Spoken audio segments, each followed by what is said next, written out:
Hello students, मैं हूं आपका अपना मैथ्स मेंटर दुर्गेश तिवारी। हम लोग मिल रहे हैं अपने शानदार यूट्यूब प्लेटफॉर्म आरटी अकेडमी पे। इस समय क्लास 11 की सीरीज चल रही है। क्लास 11 का जो चैप्टर है वो है सर्कल, और आज बारी लेक्चर नंबर 2 की। लेक्चर नंबर 1 ऑलरेडी अपलोड हो चुका है, आपने देख ही लिया होगा अब तक। अच्छा, सर्कल एक टॉपिक बहुत ही अच्छा है। इसमें हम लोगों ने जो प्रीवियस लेक्चर में बहुत सारी चीजें डिस्कस करी थी उसके आगे ही देखेंगे आज हम लोग। और आप देख बहुत सारे ऐसे हमारे सब्सक्राइबर होंगे जो काफी टाइम से हम लोगों को देख रहे होंगे, बट जो लोग फर्स्ट टाइम देख रहे हैं तो वो क्या करें कि प्लीज चैनल को सब्सक्राइब कर लें, बेल आइकन को प्रेस कर लें। इससे होगा क्या, जो नोटिफिकेशन है वो सबसे पहले आपके पास आ जाए। तो चलिए आज लोग पहले देख लेते हैं। इसमें सबसे पहले स्टार्ट करते हैं आज लोग general form of circle. Circle का जनरल फॉर्म क्या होता है, इसको कैसे डिस्कस करते हैं, पूरी चीजें आज डिटेल में पढ़ेंगे। सबसे पहली चीज तो आपने देखी, जनरल फॉर्म होता है सर्कल का हमारा कुछ इस तरीके से, x square plus y square plus 2gx plus 2fy plus c equal to 0। ये हमारे लिए सर्कल है। तो सर्कल बना भी लेते हैं एक।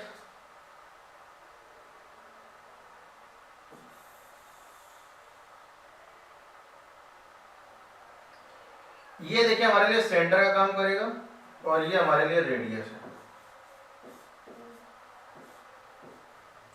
सेंटर हो जाएगा इस केस में minus G comma minus F, ये सेंटर है। तो वही चीज यहां पर भी है।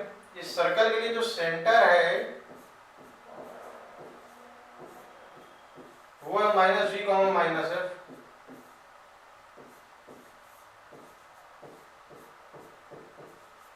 जो रेडियस है वो होती है root over G square plus F square minus C. Circle का जो सेंटर है वो है minus G comma minus F, और जो रेडियस है वो root over G square plus F square minus C. एक दो चीजें और आपको यहाँ पे समझ लेनी है। सेंटर जो आप देख रहे हैं हमेशा रूट के अंदर की जो वैल्यू है पॉजिटिव होगी। अगर जीरो होता है तो पॉइंट सर्कल हो जाएगा, उसके मतलब पॉइंट पॉइंट की तो कोई रेडियस होती नहीं। एक जो इंपॉर्टेंट फैक्ट आपको यहाँ पे याद रखना वो ये है कि कोफिशिएंट ऑफ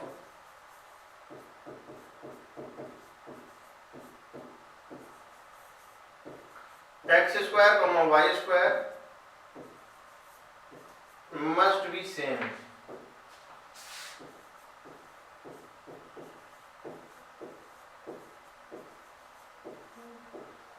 जो कोफिशिएंट होगा एक्स स्क्वायर और वाई स्क्वायर का वो हमेशा क्या हो जाएगा, सेम हो जाएगा। वो ऐसा नहीं होना चाहिए एक में 2 है एक में 3, फिर वो गड़बड़ हो जाएगी। या तो केवल 2 होना चाहिए, या तो केवल 3 होना चाहिए, या तो केवल 4, या तो ना हो यानी कि 1 होना चाहिए।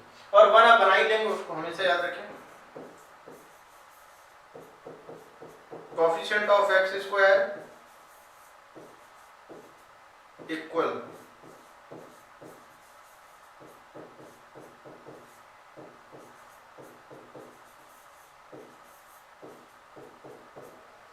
Coefficient of x square equal to coefficient of y square equal to 1। यानी कि आप देख रहे हैं यहाँ पे दोनों जगह आपको क्या दिख रहा है कि जो कोफिशिएंट है वो 1 है दोनों ही केस में। चलिए हम लोग आते हैं इसमें कुछ क्वेश्चन देख रहे थे जो इसके रिलेटेड क्वेश्चन या एक दो टॉपिक और देख लेते हैं। डायमेट्रिक फॉर्म ऑफ सर्कल वगैरह भी हम लोग इसी में डिस्कस कर लेते हैं। देखिए न्यू टॉपिक आ रहा है, बहुत अच्छा टॉपिक है, डायमेट्रिक फॉर्म ऑफ सर्कल। अच्छा इसमें होगा क्या, इक्वेशन ऑफ सर्कल आप इसको इस तरीके से लिखेंगे, equation of circle when ends point of diameter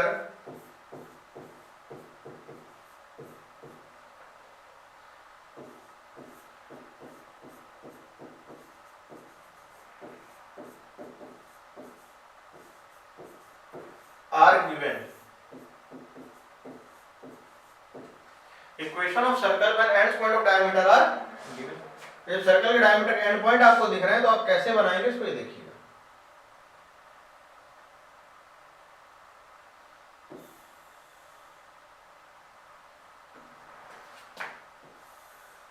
ये सेंटर, डायमीटर के एंड पॉइंट हो गए आपके x1, y1 and x2, y2। x1, y1 और x2, y2। तो यहाँ पर आप इस तरीके से निकालेंगे, फॉर्मूला इसका ये बनेगा x minus x1 into x minus x2 plus y minus y1 into y minus y2 equal to 0। या आप इसको कुछ इस तरीके से भी लिख सकते हैं, क्या, x square minus x1 plus x2 into x plus x1 x2 plus y square minus y1 plus y2 into y plus y1 y2 equal to 0।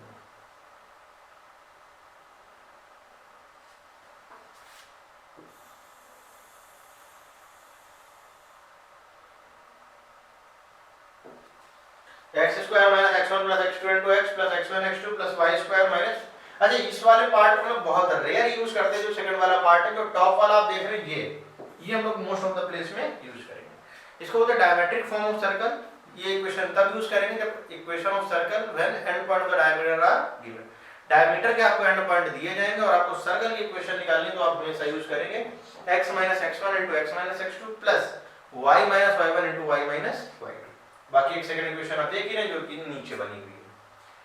तो इन दोनों को मेरे ख्याल से आप चाहे स्क्रीनशॉट ले लीजिए। एक पार्ट आपका ये है जिसको हम लोग बोलते हैं general form of circle, minus d को माइनस f सेंटर है, रेडियस की बात करी गई, जो रेडियस है आपकी r, और निकाली कैसे जाएगी root over g square plus f square minus c करके। और इसके बाद हम लोगों ने ये देखा डायमेट्रिक फॉर्म ऑफ सर्कल, जब डायमीटर के एंड पॉइंट दिए जाएंगे तब, और इसी को अगर आप एक्सपैंड कर देंगे तो सेकंड टाइप से इक्वेशन ये आ जाएगी।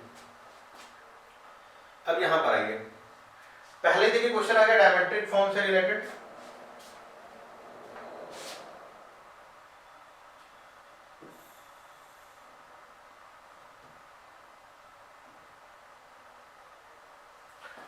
Find the equation of circle whose end points of diameter are -1, 2 and 4, 3. -1, 2 and 4, 3. अब डायमीटर का एंड पॉइंट गिवन है, तो x1 y1 का जो काम कर रहा है हमारे पास वो है -1, 2, और x2 y2 का जो काम कर रहा है वो है 4, 3।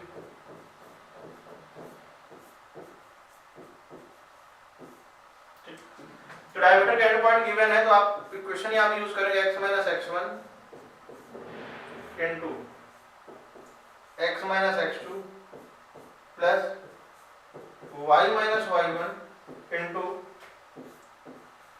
y minus y2 equal to 0। ये आपकी सर्कल की इक्वेशन होगी जब डायमीटर के एंड पॉइंट आपको दिए गए। पॉइंट बताइए, चलिए हम लोग अप्लाई कर लें। x minus x1 into x minus x2, x2 की वैल्यू कितनी है -2, plus y minus y1, y1 की वैल्यू क्या है 2 into y minus y2, y2 की वैल्यू हमारी 3 है, इक्वल टू 0। आप चाहे तो इसको एक्सपैंड कर सकते हैं, x square plus x minus 4x minus 4 plus y square minus 2y minus का 3y प्लस का 6, x square plus y square minus 3x minus 5y plus 2 equal to 0। ये आ गया आपकी सर्कल की इक्वेशन। जब डायमीटर के एंड पॉइंट आपको दिए गए हैं उस केस में है ये सर्कल की इक्वेशन। चलिए हम लोग आते हैं अपने नेक्स्ट क्वेश्चन पे, जैसे कि ये find the equation of circle, find the sides आपको दी गई। साइड क्या दी गई है ये थोड़ा सा हम लोग देख लेते हैं। x equal to 6, x equal to 9, y equal to 3 और y equal to 9। Find the equation of circle drawn on the diagonal of the square of its edge a diameter. Diagonal पे आपको बनानी है, तो सबसे पहले हम लोग कोऑर्डिनेट एक्सिस बना लेते हैं।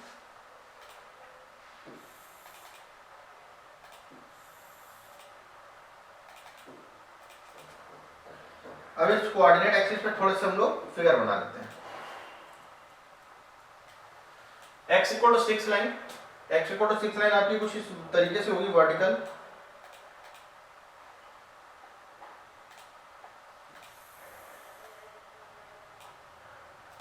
x इक्वल टू 9, फिर आपकी लाइन ये हो जाएगी x इक्वल टू 6 और x इक्वल टू 9, इनके नेम लिख देते हैं हम लोग। ये लाइन है हमारी x इक्वल टू 6 और ये लाइन x इक्वल टू 9, यानी ऑब्जर्वेशन मैंने करके अंदाजे से बना दिया।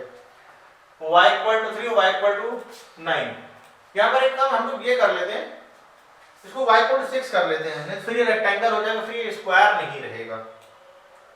तो जो आप इसको देख रहे हैं ना, इसको मैं 6 कर देता हूँ। तो y इक्वल टू 6 लाइन हमारी क्या हो जाएगी, y इक्वल टू 6 लाइन हमारी ये बन जाएगी और y इक्वल टू 9 लाइन हमारी ये होगी। y इक्वल टू 6 लाइन आपकी ये होगी और y इक्वल टू 9 लाइन आपकी ये होगी। अब देखिए ये आपके स्क्वायर के पॉइंट आ गए, डाई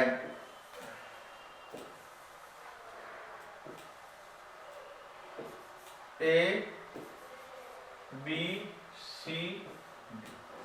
ए क्या है, ये वर्टिकल हॉरिजॉन्टल यानी कि 6,6,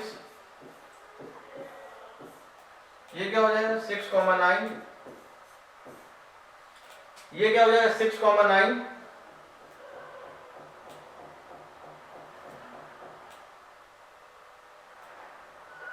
ये 9,6 हो जाएगा।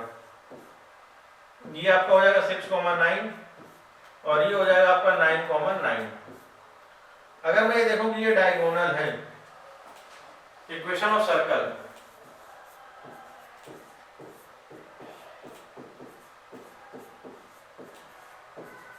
whose ends point of diameter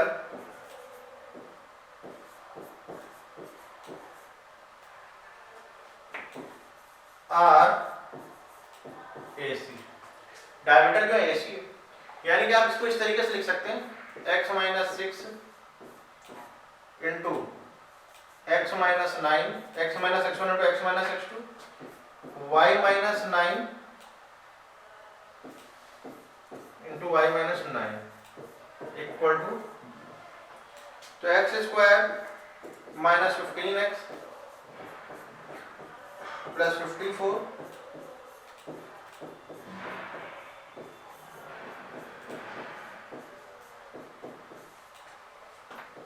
तो x square plus y square minus 15x minus 15y plus 108 equal to 0।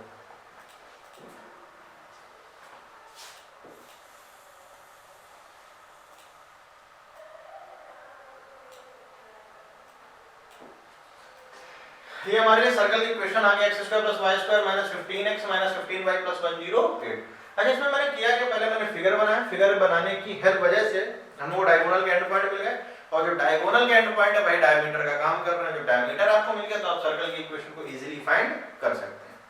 चलिए अब लोग देख लेते हैं एक और क्वेश्चन। जैसे क्वेश्चन ये है, ये भी बहुत अच्छा क्वेश्चन है।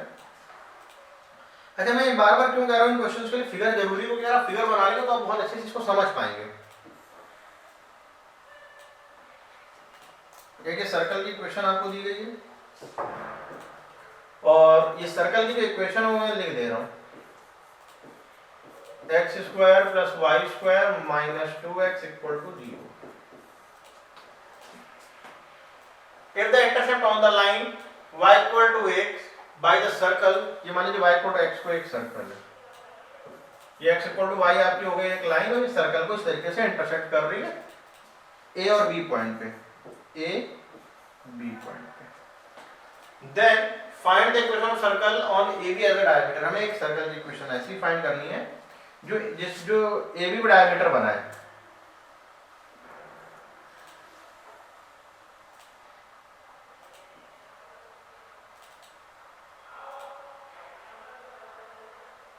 ये सर्कल आपको इस तरीके से फाइंड करना है। अब ये सेंटर का काम कर रहा है ये आपके लिए, हमें इस सर्कल की इक्वेशन फाइंड करनी है। इस सर्कल की इक्वेशन आपको फाइंड करनी है। अब देखिए अगर हमको डायमीटर का एंड पॉइंट मिल जाए, अगर हमको ये वाला पॉइंट और ये वाला पॉइंट मिल जाए जो कि ये भी आप देख रहे हैं लाइन पे, तो हमारे लिए सर्कल की इक्वेशन निकालना आसान हो जाएगा। तो y इक्वल टू x है, y की जगह x रख दीजिए, तो x square plus x square minus 2x equal to 0, 2x square minus 2x equal to 0, 2x as a common, x minus 1 equal to 0, तो x की वैल्यू आ जाएगी 0 और x की वैल्यू आ जाएगी 1, तो y की वैल्यू क्या हो जाएगी 0 और y की वैल्यू क्या हो जाएगी 1। यानी कि पॉइंट आपको मिल गए यहाँ पर 0, 0 एंड 1, 1, ये दो पॉइंट आपको मिल गए 0, 0 एंड 1, 1। अब चलिए हम इसको सॉल्व कर लेते हैं। Equation of circle,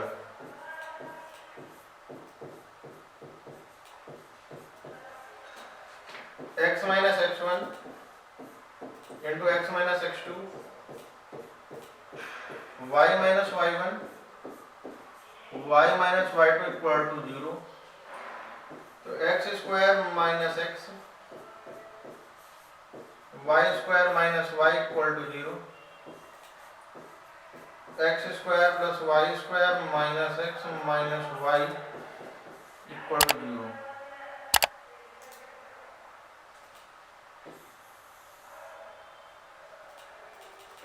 x square plus y square minus x minus y equal to 0। ये सर्कल की इक्वेशन आ गई जिस केस में ए बी क्या है, डायमीटर है। ये उस सर्कल की इक्वेशन है जिसमें ए बी क्या है, डायमीटर। अच्छा बहुत सी बार ऐसा होता है कि हम लोग यहाँ पर कैपेबल नहीं होते कि फैक्टर हो पाए। जब फैक्टर नहीं हो पाता है तो आप उसमें क्या करेंगे, सम ऑफ रूट और प्रोडक्ट ऑफ रूट निकाल लीजिए। और अगर आप देखें जब sum of root product of root निकाल लेंगे तो मैंने आपको ये दिखाया था कि जो सर्कल की इक्वेशन थी इसके टू फॉर्म थे। एक तो ये देखिए, आप यहाँ पे सम ऑफ रूट की वैल्यू लिख देंगे या प्रोडक्ट ऑफ रूट की वैल्यू लिख देंगे। इसी तरीके से y में सम ऑफ रूट और प्रोडक्ट ऑफ रूट का यूज कर देंगे। मतलब अगर फैक्टर ना हो रहे होते तो मैं बेसिकली इस वाले फॉर्म को यूज करता। अभी हम लोगों ने निकाल लिए थे तो फिर आप देख ही रहे हैं कि मैंने यहाँ पे डायरेक्ट पॉइंट्स का यूज कर लिया है। तो मेरे ख्याल से आपको दोनों चीजें क्लियर हो गई होंगी। चलिए हम लोग आते हैं नेक्स्ट क्वेश्चन पे। जैसे कि ये क्वेश्चन है कि जनरल फॉर्म का क्वेश्चन है, find centre and radius of the circle of this equation. तो चलिए पहले इक्वेशन लिख लेते हैं। 2x square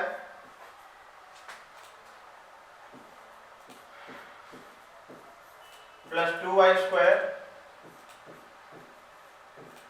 plus 3y minus 10 equal to 0।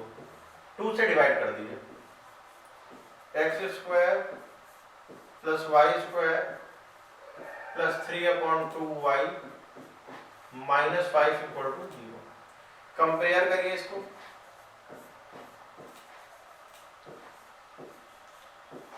x square y square 2gx 2fy plus c equal to 0। 2g की value कितनी है, 0 है। g आपका आ जाएगा 0। 2f की वैल्यू हो जाएगी 3/2, f की वैल्यू आ जाएगी 3/4। तो सेंटर आपका आ जाएगा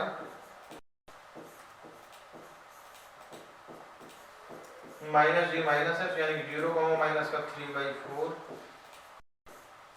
और रेडियस इस केस में हो जाएगी आपकी under root G square plus F square minus C, minus का 10 होने की वजह से प्लस का 10 हो जाएगा। 169/16, 169 का आ जाएगा 13, 16 का आ जाएगा 4, यानी कि आपकी रेडियस आ चुकी है। इस सर्कल का जो सेंटर है वो है 0, माइनस का 3/4 और ये रेडियस है वो 13/4। तो मेरे ख्याल से आपको दोनों चीजें क्लियर हो गई। सेंटर भी निकाला जा सकता है, रेडियस भी निकाली जा सकती है। बस फॉर्मूले का सिंपल यूज आपको करना है। सिंपल तरीके से आप पहले कंपेयर कर लें। कंपेयर करने के बाद जी और एफ की वैल्यू आ जाएगी। सेंटर होता है माइनस जी माइनस एफ, जो कि हम लोगों ने निकाल लिया। फिर रेडियस निकाल लीजिए। तो चलिए हम लोग आते हैं नेक्स्ट क्वेश्चन पे। इसको देखिए, बहुत अच्छा क्वेश्चन है। Find the equation of circle concentric with the circle. इस सर्कल के साथ वो कॉन्सेंट्रिक, मतलब दोनों का सेंटर एक ही है। Which touch the y axis. ये आप देख रहे हैं कि टचेस द वाई एक्सिस। ये वाला कॉन्सेप्ट मैंने लेक्चर नंबर 1 में बताया है अगर आप इसको नहीं समझ पा रहे हैं, यहाँ पर भी वाई एक्सिस को टच कर रहा है, तो किस तरीके से आप इसका सेंटर और रेडियस डिसाइड करेंगे, तो उसके लिए आप क्या करें, जो फर्स्ट लेक्चर हम लोग का उसको आपको देखना है। पहले तो हम लोग ये सर्कल बना लेते हैं।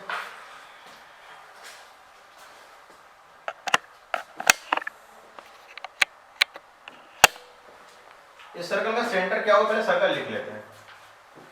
X square plus y square minus 4x plus 6y minus 3 equal to 0। तो कंपेयर करेंगे जब आप, तो 2g की वैल्यू आपको दिखेगी -4, तो g आ जाएगा आपका माइनस का 2, 2f की वैल्यू है आपकी 6, f की वैल्यू आ जाएगी 3, तो सेंटर हो जाएगा हमारा -g, -f, यानी कि 2, -3। तो देखिए कॉन्सेंट्रिक का जो कॉन्सेप्ट है, कॉन्सेंट्रिक का मतलब होता है व्हेन टू और more circle have the same centre. तो हम कॉन्सेंट्रिक यहाँ समझ भी लेते हैं एक बार।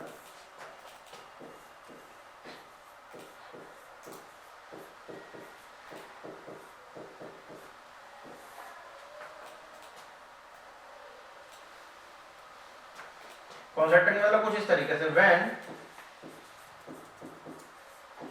टू और more circle have same center,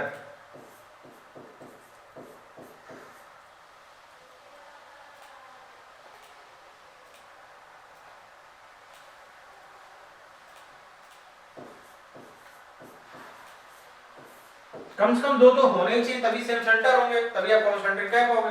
दो या दो से ज्यादा सर्कल ऐसे होने चाहिए कि एक ही सेंटर है, तो उस केस में आप कहेंगे वो कॉन्सेंट्रिक है। अब देखिए हमारा जो क्वेश्चन था, हमारे क्वेश्चन के हिसाब से हमसे ये कहा गया है कि हम एक सर्कल की इक्वेशन बताएंगे कि इस सर्कल के साथ कॉन्सेंट्रिक हो, तो अगर कॉन्सेंट्रिक है तो हम इसका सर्कल बना लेते हैं। तो इस सर्कल का भी जो सेंटर है वो क्या आ जाएगा, 2, -3। बस इसमें ये बात कही गई है कि मान लीजिए ये एक्स एक्सिस है, बट वाई एक्सिस यही है, इसको टच कर रहा है वाई एक्सिस। और अगर टच कर रहा है तो अगर आप इसको ज्वाइन करेंगे कुछ इस तरीके से, ये तो ये डिस्टेंस आपकी हो जाएगी रेडियस, जो कि इस फिगर के हिसाब से दिख रही है 2। हाँ ये मत समझना कि मैंने फिगर यहाँ पे गलत बना रखा है, फिगर हो सकता है नीचे बने, वो एक क्वाड्रेंट की बात नहीं है, ये 4th क्वाड्रेंट में लाई करेगा। मैंने फिगर थोड़ा सा फर्स्ट में बना दिया, आप इधर भी रख सकते हैं, वो दिखाने के लिए मैंने कर दिया है बस, और उसमें कोई फर्क नहीं है। तो सेंटर यहाँ पे 2 आ जाएगा, और आपको सेंटर तो आ ही गया 2, -3, और रेडियस आपकी 2 आ गई। अब एक चीज है, आपके पास सेंटर और सर्कल है, तो आप इक्वेशन नहीं निकाल पाएंगे, बिल्कुल निकालेंगे सेंट्रल फॉर्म ऑफ सर्कल से।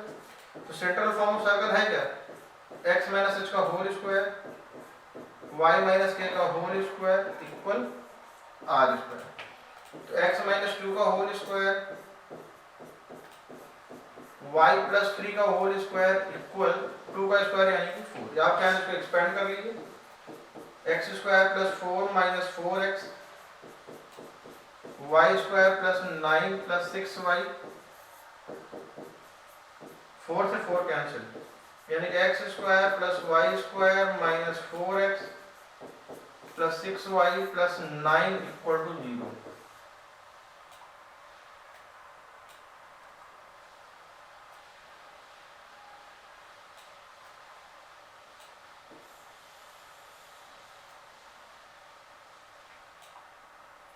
ये हमारे लिए सर्कल की इक्वेशन आ जाएगी।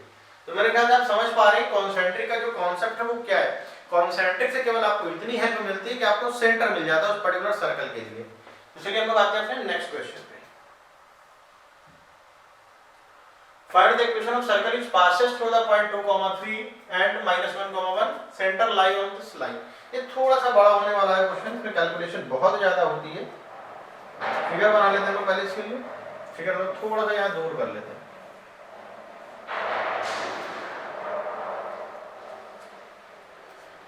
हम लोग इस सर्कल की इक्वेशन बतानी है जो कि 2 पॉइंट से पास हो रहा है। एक पॉइंट हमारा 2, 3 और एक है -1, 1 और ये सर्कल इस लाइन से पास हो रहा है। सेंटर मान लो -g, -f है और जो लाइन की इक्वेशन है वो दी गई है x minus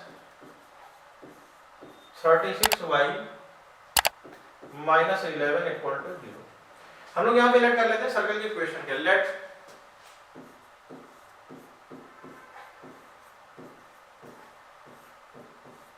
equation of circle x square plus y square plus 2gx plus 2fy plus c equal to 0। मैंने कहा कि सर्कल की इक्वेशन है x square plus y square plus 2gx plus 2fy plus c equal to 0। ये circle इस point और उस point से पास हो यानी कि सेटिस्फाई करेगा, यानी कि 4 plus 9 plus 4g plus 6f plus c equal to 0।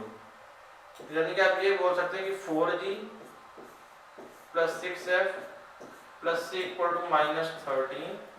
ये आ गया आपकी क्वेश्चन नंबर 1। एक माइनस 1 को 1 रख दो, 1 plus 1 minus 2g plus 2f plus c equal to 0, यानी कि माइनस का 2g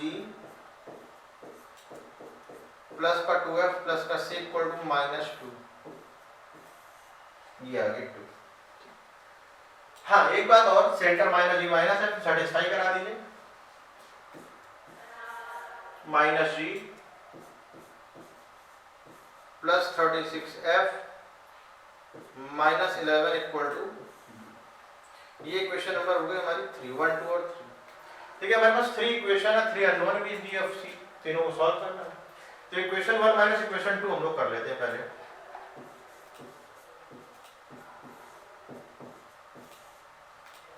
four g plus 6f plus c equal to 0 minus 2g plus 2f plus c equal to 0। दोनों को अगर मैं माइनस करूं तो ये प्लस माइनस माइनस ये कैंसिल हो जाएगा, तो 6g minus 4f equal to आ जाएगा 0। एक काम कर लेते हैं, तो पहले राइट साइड वाला पार्ट कर लेते हैं सही। यहाँ पे 0 मैंने लिख दिया जबकि 0 है नहीं। फर्स्ट वाले केस में माइनस 13 और सेकंड वाले केस में माइनस 2, ये प्लस हो जाएगा, यानी कि आ जाएगा माइनस 11। अब देखिए यहाँ पे माइनस जी है, इसको मैं इस तरीके से भी लिख सकता हूँ, minus g plus 36f equal to 11। हाँ यहाँ पे क्या करना चाहिए, कुछ ऐसा करें कि कैंसिल आउट हो जाए।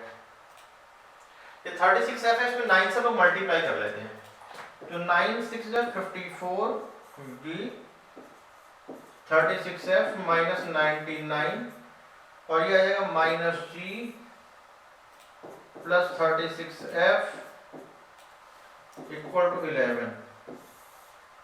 कैंसिल कर दें तो ये आ जाएगा हमारा 53g इक्वल, इसको अगर हम लोग सॉल्व करें थोड़ा सा, क्या मिल जाएगा, माइनस का 88। एक बार हम लोग थोड़ा सा चेक कर लेते हैं कहीं ना कहीं मिस्टेक तो नहीं है। सर्कल की इक्वेशन है 2,3 है, तो 2,3 होने की वजह से 4 plus 9 plus 4g plus 6f plus c equal to 0।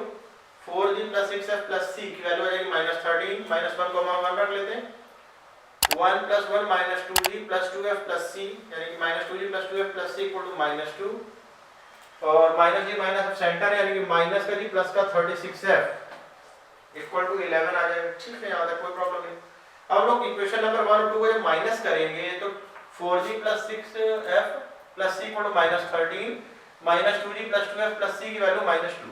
देखिए यहाँ से मैं आपको समझा देता हूँ, हो सकता है कि बड़ी गंदी सी वैल्यू आ रही है, हो सकता है मेरे क्वेश्चन कोई मिस्टेक हो हल्की फुल्की, लेकिन जो मेथड है इसका वो ये है कि हमें जीएफसी की वैल्यू निकालनी होती है। तरीका भी है कि जो जिन दो इक्वेशन में सी इन्वॉल्व है वहां से आपको सी को एलिमिनेट करना पड़ेगा। तो एलिमिनेशन तभी पॉसिबल जब आप दोनों को माइनस करेंगे, तो मैंने दोनों को माइनस कर दिया। ये आ गया आपका 6f 6 माइनस 2, 6 माइनस 2 हो जाएगा आपका 4 और c कैंसिल हो गया, माइनस 13 प्लस का 2 और ये कैंसिल होकर माइनस 11 आ जाएगा। अब इस वाली इक्वेशन को और इस इक्वेशन को सॉल्व करना है आपको। जीएफ की वैल्यू आएगी, हो सकता है मेरी गंदी सी आ रही है, आप कुछ निकालो कुछ अच्छी सी भी आ जाए, कैलकुलेशन में मिस्टेक हो सकती है।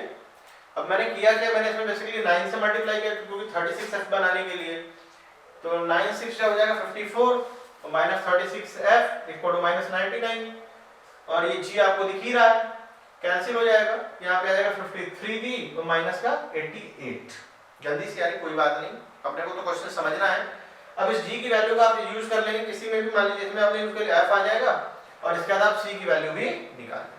जब gfc की वैल्यू आ जाएगी तो जो आपका जो ये इक्वेशन दिख रही है आप यहाँ पर पुट कर देंगे और आपको आंसर मिल जाएगा। तो हर एक क्वेश्चन को आपको इसी तरीके से सॉल्व करना है।